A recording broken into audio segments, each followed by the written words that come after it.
4,000 रुपए हर महीने senior citizens विधवाओं के लिए पेंशन। बीजेपी रिश्तेदार समिति और वैसे ही तेलंगाना में होने जा रहा है। कर्नाटक विधानसभा चुनाव में प्रचंड जीत से कांग्रेस का जोश एकदम हाई है। कांग्रेस अध्यक्ष मल्लिकार्जुन खड़गे की अगुवाई में एक बार फिर से राहुल गांधी तेलंगाना जीत के लिए अपनी पूरी तैयारी कर लिए हैं और चुनावी बिगुल भी फूंक दिया है। जिस तरह से कर्नाटक में कांग्रेस ने जनता के लिए फ्री बस सेवा समेत कई रियायतें दी, ठीक इसी तरह से तेलंगाना में भी राहुल गांधी ने चुनाव से पहले ऐलान कर दिया है कि वो जनता के लिए बहुत कुछ देने वाले हैं। राहुल गांधी ने 2 जून को खम्बन में जनसभा को संबोधित किया और राज्य की केसीआर सरकार पर हमला बोला। राहुल गांधी ने तेलंगाना की जनता से वादा किए और सरकार बनने पर 4,000 रुपए प्रति महीना पेंशन देने की घोषणा भी कर दी। तेलंगाना में कांग्रेस ने गारंटी को चेऊथा नाम दिया है। राहुल गांधी ने कहा है कि तेलंगाना में कांग्रेस की सरकार बनी तो बुजुर्गों, बेवा महिलाओं, दिव्यांगों, बीड़ी श्रमिकों, हथकरघा श्रमिकों और एड्स पीड़ितों सहित पाइलेरिया और डायलिसिस मरीजों के लिए 4,000 रुपए पेंशन दी जाएगी।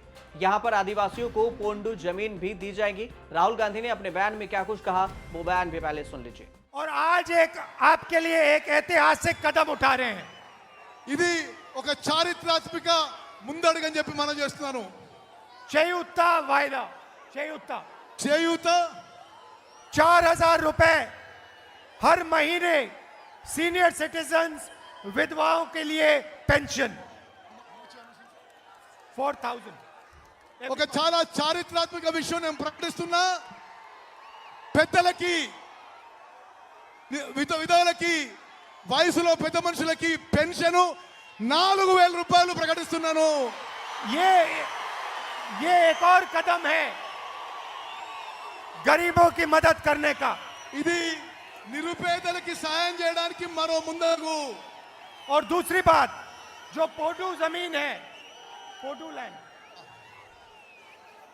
वो हम आदिवासी भाइयों को देंगे। మేము వచ్చిన తర్వాత ఆదివాసులకి పోడు భూములు మొత్తం కూడా ఇవ్వడం జరుగుతుంది। राहुल गांधी ने के चंद्रशेखर की बीआरएस सरकार पर भी निशाना साधा। उन्होंने कहा कि संसद में कांग्रेस बीजेपी के खिलाफ खड़ी रही, लेकिन टीआरएस और तेलंगाना के मुख्यमंत्री ने बीजेपी की बी टीम बनकर काम किया।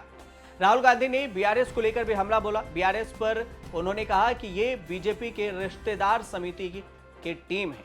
उन्होंने क्या कहा, बीआरएस पर वो सुन लीजिए। टीआरएस पार्टी ने अपना नाम बदल दिया। ఇప్పుడు టిఆర్ఎస్ పార్టీ వాళ్ళ పేరే మార్చుకున్నారు। नया नाम लाए हैं बीआरएस। టిఆర్ఎస్ की కొత్త పేరు बीआरएस, मतलब बीजेपी रिश्तेदार समिति। राहुल गांधी ने कर्नाटक को लेकर सीधे बीजेपी पर हमला बोला। राहुल गांधी ने कहा कि जिस तरह से कर्नाटक में बीजेपी ने विरोध किया लेकिन कांग्रेस ने उसे हरा दिया, ठीक उसी तरह तेलंगाना में भी होगा और तेलंगाना की जनता बीजेपी और बीआरएस दोनों को जीतकर अब कांग्रेस की सरकार बनाएगी। एक तरफ बीजेपी और उनके अरबपति, ఒక సైడు బీజేపీ పైసలు ఉన్న వాళ్ళందరూ ఒక సైడు, और दूसरी तरफ कर्नाटक के किसान, मजदूर, दलित, आदिवासी, छोटे दुकानदार, माइनॉरिटीज, पिछड़े लोग सब एक साथ खड़े हो गए। వేరే తరఫున కర్ణాటకలో రైతులు, కూలీలు, దళితులు, ఆదివాసీలు, చిన్న వ్యాపారులు అందరూ కూడా ఒక పక్షాన్ని నిలబడ్డారు।